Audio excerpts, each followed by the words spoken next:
que vai condenar Jesus à morte. Então, por isso que isso é narrado em todos os textos. Mas veja, detalhe interessante. Nós lemos hoje a narrativa segundo o Evangelho de João, que foi o último evangelho que foi escrito. Primeiro escreveu Marcos, depois Mateus, Lucas e João já no início do segundo século. E quando João narra essa passagem, olha que interessante, que não pode passar despercebido isso. João, diferente dos outros sinóticos, que são Mateus, Marcos e Lucas, por que sinóticos? Porque narram coisas parecidas. Diferente dos sinóticos, João coloca essa passagem no começo do Evangelho. Quando Marcos, Mateus e Lucas colocam essa passagem no final da vida de Jesus. O que eu acabei de dizer. É muito difícil a gente acreditar que Jesus, depois de ter feito isso, saiu de lá sem ter sido preso. Ou pelo menos já marcado para ser preso. Mas por que João, quando narra essa passagem, não coloca isso no fim da vida de Jesus, mas no começo da vida de Jesus? Será que é à toa? Será que é sem razão? Será que é sem motivo? Não. Historicamente falando, Jesus fez essa ação revolucionária, porque isso foi uma ação revolucionária, no final da sua vida. Porque segundo os evangelhos sinóticos, Jesus só vai a Jerusalém uma vez. E lá é morto. Isso já dá uma conotação de que Jesus não era um judeu piedoso. Porque segundo a tradição judaica, todo judeu piedoso tinha que estar em Jerusalém pelo menos uma vez ao ano, na época da Páscoa, para poder fazer o seu sacrifício no templo e comemorar a Páscoa. Marcos, Mateus e Lucas, ao dizer que Jesus só vai a Jerusalém no final da sua vida e ali ele faz esse ato revolucionário, já dá a entender que Jesus não era um judeu piedoso, que não cumpria todas as tradições judaicas. Isso a gente vê claramente, né, nas passagens do Evangelho. Jesus está o tempo todo quebrando com as tradições judaicas. A começar pela mais importante de todas. Qual era? Eu já falei aqui. Qual era a tradição mais importante dos judeus no tempo de Jesus? Guardar o sábado. Guardar o sábado. E Jesus vai dizer, naquela passagem muito bonita, né? Os seus discípulos começam a colher espigas para comer no dia de sábado. E aí alguns vêm aqui e falam: olha, você não vai repreender os seus discípulos? Hoje é sábado. Você não pode fazer nada no sábado. Nenhum tipo de esforço, porque segundo a tradição judaica, Deus criou o mundo e no último dia descansou. Então, se Deus descansou, nós também temos que descansar. Só que esse descansar era levado ao pé da letra mesmo. Não se podia fazer nada, nem comida. As comidas tinham que ser preparadas na sexta-feira. E aí Jesus diz algo dizendo: olha, não foi o homem que foi criado por causa do sábado. O sábado foi criado por causa do homem. Ou seja, tudo que Deus criou tem que estar a serviço da humanidade e não o contrário. Então Jesus quebrou com todas as tradições, não todas, mas com muitas tradições que os judeus tinham como tradições identitárias. E em relação ao templo, ou adorar Deus num lugar, idem. Jesus também quebrou com isso. E não foi apenas uma vez, não.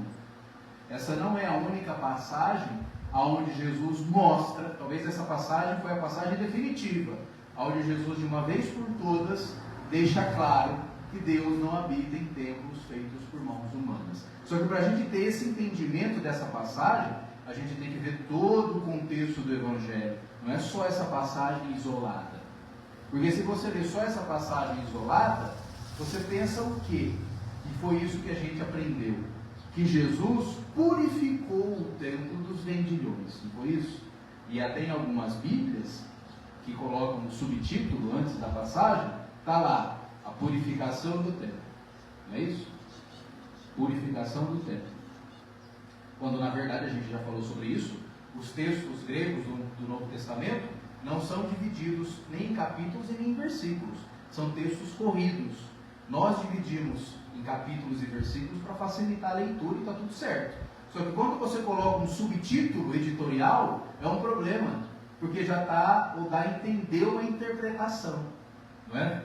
Fica uma coisa assim que deturpa o texto. Então, em muitas Bíblias, façam essa experiência. Se vocês tiverem alguma Bíblia em casa, salvo a Bíblia de Jerusalém e a Bíblia King James, que não colocam subtítulos nas passagens, a maioria coloca. E está lá, a purificação do templo. Mentira. Jesus não purificou o templo. Jesus destruiu simbolicamente o templo. Como é que a gente sabe disso, Padre? Vamos lá então entender um pouquinho antes dessa passagem qual era ou qual deveria ser a nossa, não é? Quanto seguidores de Jesus, noção que Jesus tinha acerca de templos. Aí a gente conclui. Tá? Então veja, recapitulando, João, quando coloca essa passagem no começo do seu evangelho, logo no capítulo 2, não é à toa, que ele já quer deixar bem claro que Jesus não está, digamos assim, na linha de sucessão dos profetas e da tradição judaica. João coloca essa passagem logo a seguir das bodas de Caná. O primeiro sinal que Jesus faz, transformar água em vinho, que significa, a gente já conversou sobre isso, transformar as tradições judaicas. Jesus veio para transformar as coisas, para causar mudança. Foi o primeiro sinal que ele fez. E o segundo é esse. Jesus rompe com o que os judeus tinham de mais sagrado no seu templo. Qual era? O templo. O templo de Jerusalém. O templo de Jerusalém, para vocês terem uma ideia, na mentalidade judaica do primeiro século, não era simplesmente uma igreja, ou não era simplesmente uma catedral como nós temos hoje, ou uma paróquia. Não. Era a casa de Deus. Era o templo por excelência, o lugar por excelência, onde Deus se manifesta e se faz presente. E as sinagogas que existiam nas cidades, fora de Jerusalém, eram uma espécie de pequeno templo, subordinado ao templo de Jerusalém. Então, na mentalidade judaica, se você quisesse de fato que Deus perdoasse os seus pecados, que Deus ouvisse as suas preces, você tinha que se dirigir até Jerusalém, que era o centro religioso, o epicentro religioso, a capital religiosa, ir ao templo, que era a casa de Deus, oferecer um sacrifício através da mão, sacrifício de animal, através da mão do sacerdote, que era o representante de Deus, para que só assim então Deus te atendesse. Essa era a cosmovisão religiosa do tempo de Jesus. Então, assim, a ideia do sacrifício de animais está altamente vinculada à tradição que todos os judeus seguiam. Ora, para que Deus aplaque a sua ira em relação a mim, para que Deus não me mate, eu preciso então dar outra coisa para que Ele aplaque a sua ira. Para que a ira de Deus não caia sobre a minha cabeça por conta dos meus pecados, eu dou um animal, para que seja morto pelas mãos do sacerdote, para que Deus então fique mais tranquilo. Claro, então é uma concepção de Deus muito esquisita, não é?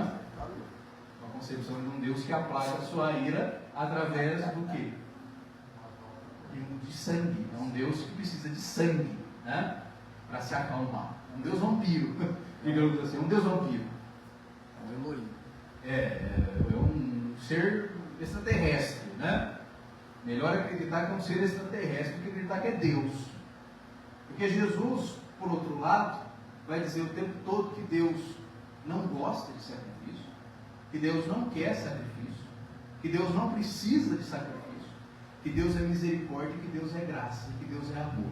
Então é o oposto disso aí, entende? E esse Deus que não quer sacrifício, esse Deus que não quer sangue, esse Deus que é simplesmente amor e misericórdia, ele é o oposto desse Deus geográfico, desse Deus que tem casa e desse Deus que quer sacrifício. Porque o templo, na época de Jesus, era o lugar do sacrifício. O templo de Jerusalém, para vocês entenderem mais ou menos, era uma espécie de açougue. Sabe quando você vai ao mercado, comprar aquela carnezinha, para fazer aquele churrasquinho, não tem lá o açougueiro que fica lá? O sacerdote era aquilo ali. O sacerdote era aquilo, fazia aquilo. Aí o que acontecia? Você tinha que então, pelo menos uma vez ao ano, por preceito e obrigação religiosa, ir até Jerusalém, não importava em que lugar que você estivesse. Até mesmo os judeus que viviam em regiões mais afastadas se direcionavam até o sul para estar lá na época da Páscoa. E você tinha que vir trazendo um animal para ser sacrificado, o que era uma coisa meio insalubre, porque se você viesse de muito longe, um animal muitas vezes não ia aguentar a caminhada, dependendo do animal que você estivesse trazendo. Então o que acontecia ali? Existiam as pessoas que vendiam os animais ali.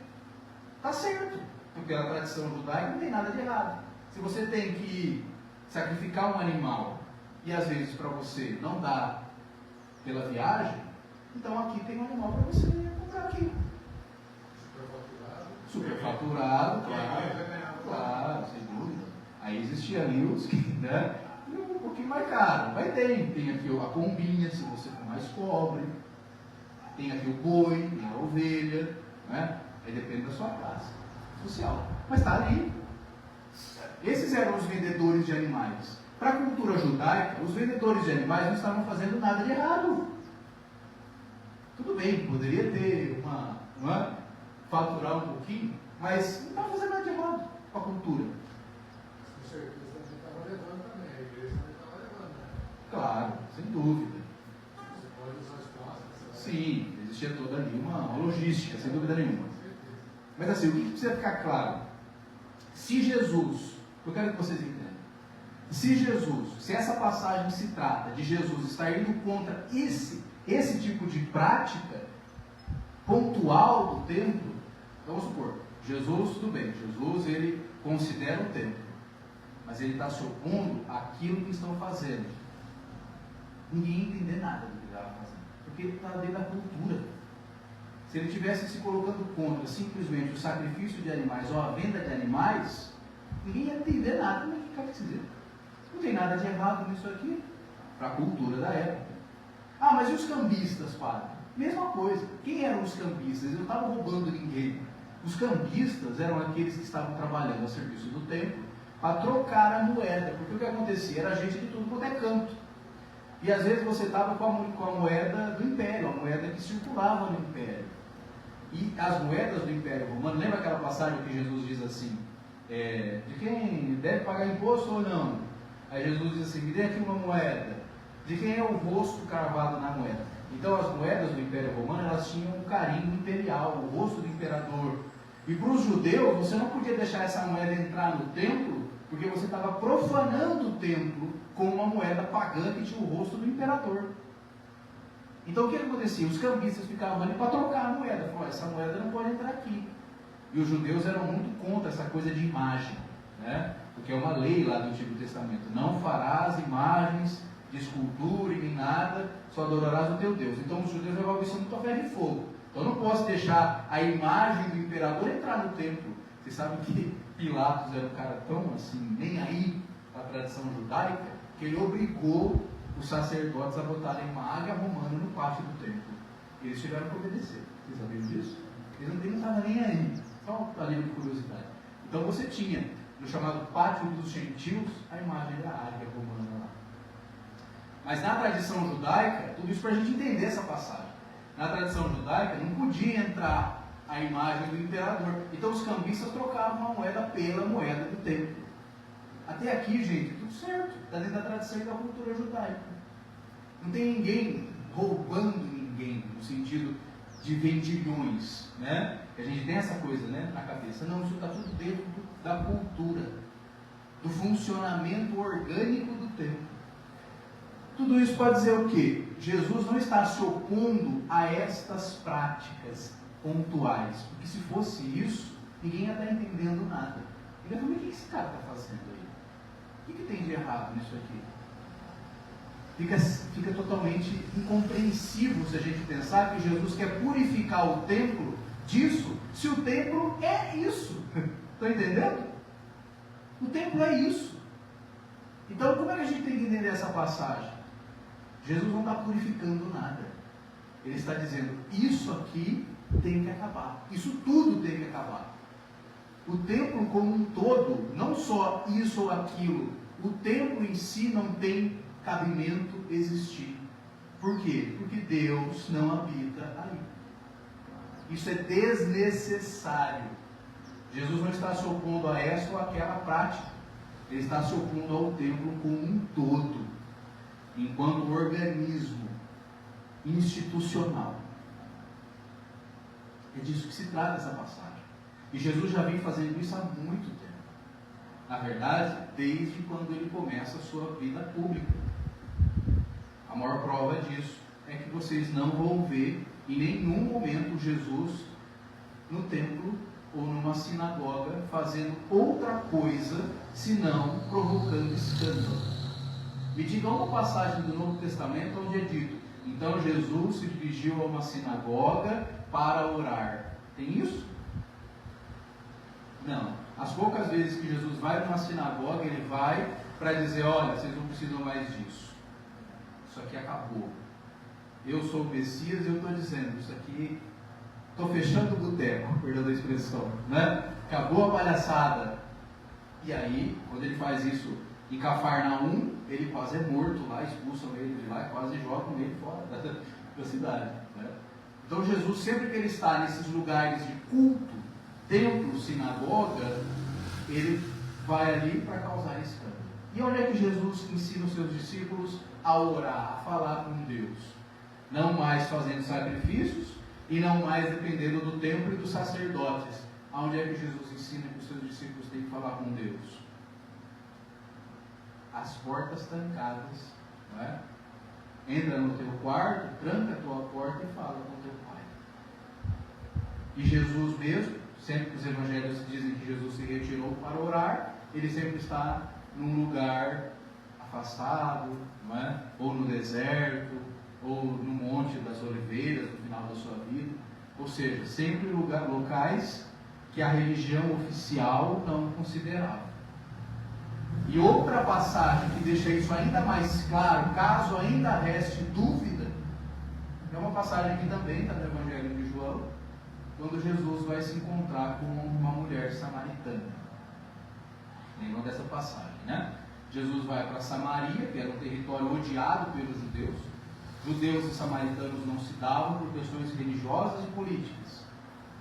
Embora os samaritanos também fossem judeus, mas que não se consideravam judeus. Eles se consideravam samaritanos.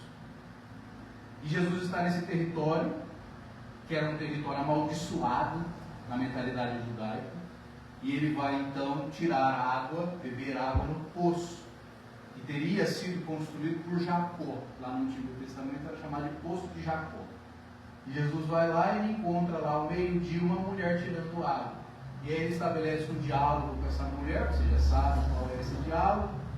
Em determinado momento essa mulher reconhece em Jesus um homem santo, e ela diz: olha, dá para ver que apesar de judeu, o Senhor é um homem santo, o Senhor é alguém que preza o nosso povo.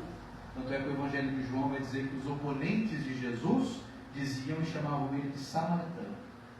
Esse homem é um samaritano. Ou seja, é alguém que anda com os que não prestam. E aí Jesus, no diálogo com essa mulher, ela pergunta para ele, fala: já que o Senhor é um profeta, dá para ver que o Senhor é alguém de Deus, que vem da parte de Deus, então me responde uma pergunta: no final das contas, onde é que a gente tem que adorar a Deus? É lá em Jerusalém, no sul, conforme diz o teu povo, ou é aqui no norte, na Samaria? Aí Jesus diz: nem lá nem cá. Se depois disso alguém tem dúvida sobre isso que a gente está conversando aqui, ou é mentiroso, ou tem algum déficit cognitivo. E tem coisa mais clara do que isso? Nem lá, nem cá. Chegará um tempo de Jesus, e o tempo é agora, porque eu estou ensinando isso, que os verdadeiros adoradores adorarão a Deus em quê? Em espírito e em verdade. Ou seja, Deus é espírito e é verdade. Então eu adoro a Deus na minha vida, não aqui ou ali. Então são várias passagens. A gente poderia ficar aqui até amanhã falando disso. E não só no Evangelho, nas epístolas do Novo Testamento você também tem isso. Na epístola atribuída a Pedro, também Pedro vai dizer explicitamente lá: Deus não habita em templos feitos de pedra. Deus habita o coração do homem. Paulo, na carta aos Coríntios, também fala: cuidem do corpo, cuidem do vosso corpo, cuidado com o vosso corpo, porque vós sois templos do Espírito Santo. Paulo também diz isso. Enfim, o cristianismo, nos 300 primeiros anos depois da morte de Jesus, nos 3 primeiros séculos, nunca tinha erguido sequer um templo em honra a Jesus. Durante 300 anos do início do cristianismo, onde é que os cristãos se reuniam? Nas casas. Até que arqueologicamente a gente tem uma das primeiras casas-igrejas, está em Duro Europos, na Ásia. Lá você vê a casa, não é? Onde era o lugar da reunião, onde era feito o batismo, eram as casas-igrejas. Olha que interessante. Durante 300 anos, nunca se ergueu nenhum templo a Jesus, porque os cristãos tinham guardado na mente e passado através dos discípulos que Jesus nunca quis que isso fosse feito assim. Só que hoje, coincidentemente, hoje, no dia de hoje, o cristianismo está celebrando a primeira basílica cristã erguida no mundo, que foi erguida já no século IV, por um imperador, que também foi papa, logo depois de Teodósio, só que foi Constantino, depois Teodósio, depois veio esse, que ergueu a primeira basílica em honra a Jesus, é a Basílica de Latrão, que está em Roma. E hoje é celebrada a festa da construção da Basílica de Latrão. Coincidentemente, enquanto o cristianismo celebra a construção da primeira basílica erguida em honra a Jesus, o Evangelho veio para mostrar que está errado isso. Foi aí que a coisa começou a descambar. Foi aí que a coisa começou a ir por um caminho errado. E nunca deveria ter ido. E que até hoje é difícil a gente tirar isso da cabeça das pessoas. Porque são quase 2000 anos, não é? Aqui, na cabeça das pessoas, com essa história de basílica, de templo, de santuário, de paróquia, e por aí em diante. Quando na verdade Jesus foi contra isso, se opôs a isso. Os primeiros discípulos, as primeiras gerações, nunca ergueram nada nesse sentido. E só no século IV, 300 anos depois, foi erguida a primeira. E daí para diante não parou mais. E hoje você tem basílicas que são, assim, a coisa mais suntuosa do mundo. A de Latrão é um exemplo, a Basílica de São Pedro em Roma, os santuários marianos no mundo, os santuários disso e daquilo, que as pessoas fazem peregrinação, vão lá dar os seus sacrifícios, não mata mais animais, mas mata o bolso, né? Ou a saúde, dependendo da pessoa. Então quer dizer, mudou tudo para não mudar nada. Então eu acredito que hoje, coincidentemente, por ocasião da festa cristã em dedicação à primeira basílica erguida no mundo, esse evangelho vem a calhar e desmudar o cristianismo e dizer: pois é, veja você o que se tornou. Aí vocês vão dizer: bom, padre, mas nós, o povo do caminho, não temos templo. Vocês sabem que não. Isso aqui não é o nosso templo. Nunca foi, né? Tanto que nós não estamos presos aqui. Nós já nos reunimos em chácara, nós já nos reunimos em casa, nós já nos reunimos em outros lugares, e nenhum desses lugares é o nosso templo. Por isso que até o Padre Lei, quando era vivo, me sugeriu: por que a gente não chama simplesmente de capela? Porque a palavra capela significa casa pequena, ou pequena casa. Tem mais a ver, tem mais sentido, realmente. Depois eu me lembrei disso, já depois dele já ter partido. Não faz muito tempo que eu me lembrei dessa sugestão dele. Foi verdade, eu vou começar a chamar de capela, porque é isso, pequena casa. Não é santuário. a gente sabe que Deus não está preso nessas paredes aqui. Temos consciência disso. Temos consciência que igreja somos nós, como diz o Novo Testamento. E onde 2 ou mais se reúnem, ali se forma uma igreja, não importa onde esteja. Até porque no início, lá do cristianismo, os cristãos eram perseguidos por Roma. E eles tinham que se reunir onde dava. Ou era em casa, ou era nas catacumbas, não é? E onde dava, eles se reuniam. A igreja nasceu clandestina, sabiam disso? A igreja nasceu clandestina, sem holofote. Depois se tornou o que o cristianismo é hoje. E eu não estou falando só do cristianismo romano, não. A ala protestante nem se fala os templos de Salomão, né? Que parece que está competindo para ver qual que é maior. Salvo engano, parece que a última notícia que eu vi aí, a construção do templo de Salomão já é maior do que a Basílica de Aparecida. E um dado que eu não sabia, mas isso que já é maior. Então, quer dizer, é competição. Qual é o templo mais bonito, mais adornado, não é? E tem gente que se preocupa com isso. Não é isso que a gente aprendeu? A casa de Deus precisa estar bem adornada, a gente tem que fazer de tudo para manter a casa de Deus, não é isso?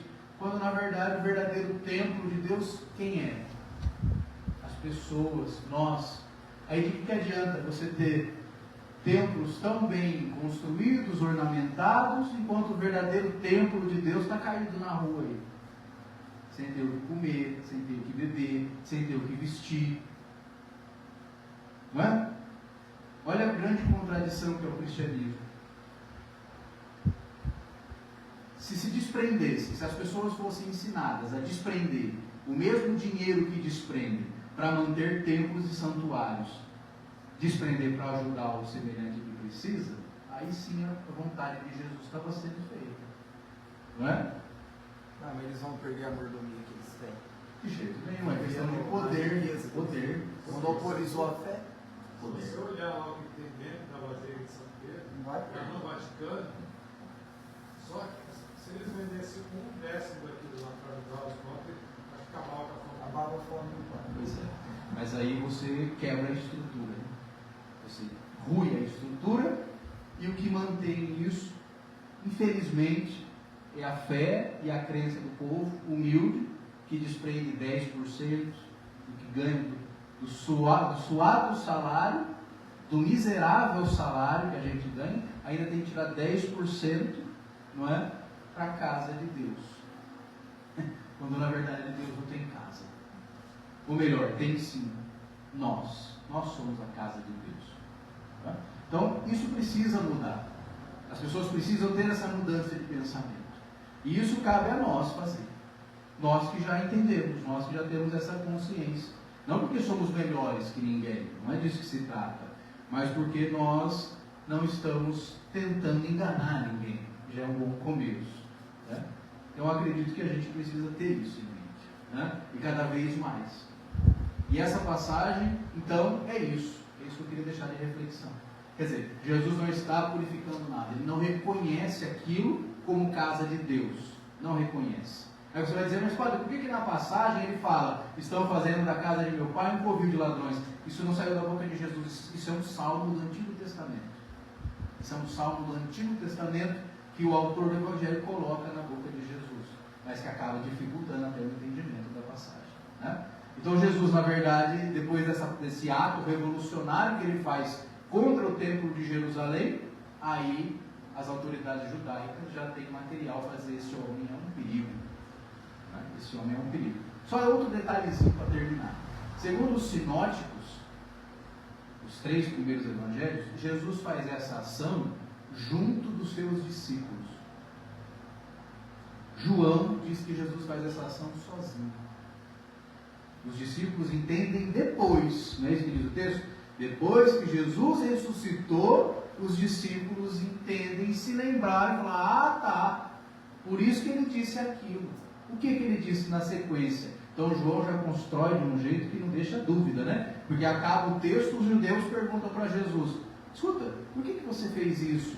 Qual sinal você vai nos dar para legitimar o que você está dizendo? Aí Jesus fala, você quer um sinal? Eu vou te dar um sinal. Destrua esse templo, põe ele abaixo que eu vou reerguer em 3 dias. E aí eles questionam, mas, poxa, quase 50 anos foi necessário para erguer esse templo e você vai reerguer em 3 dias? Aí Jesus está falando, claro, da ressurreição, mostrando de uma vez por todas que a intenção dele com esse ato foi destruir o templo e não purificar. Jesus não reconhece aquilo, assim como Jesus não reconhece também nenhum santuário e nenhuma basílica que existe hoje. Sabia disso? Pode existir em nome dele, mas ele não reconhece. Pode ter certeza disso. Tenho certeza que Deus sabe da fé do povo, não é? Da pessoa humilde que vai lá com a sua fé, não tenho dúvida disso. Mas vamos ver como fica a questão das autoridades religiosas, né? Que ainda insiste numa coisa que já devia ter acabado. Tá certo? Deu para entender um pouquinho então dessa passagem, sim ou não? Então vamos ficar em pé, peguem aí esse folhetinho e vamos rezar juntos.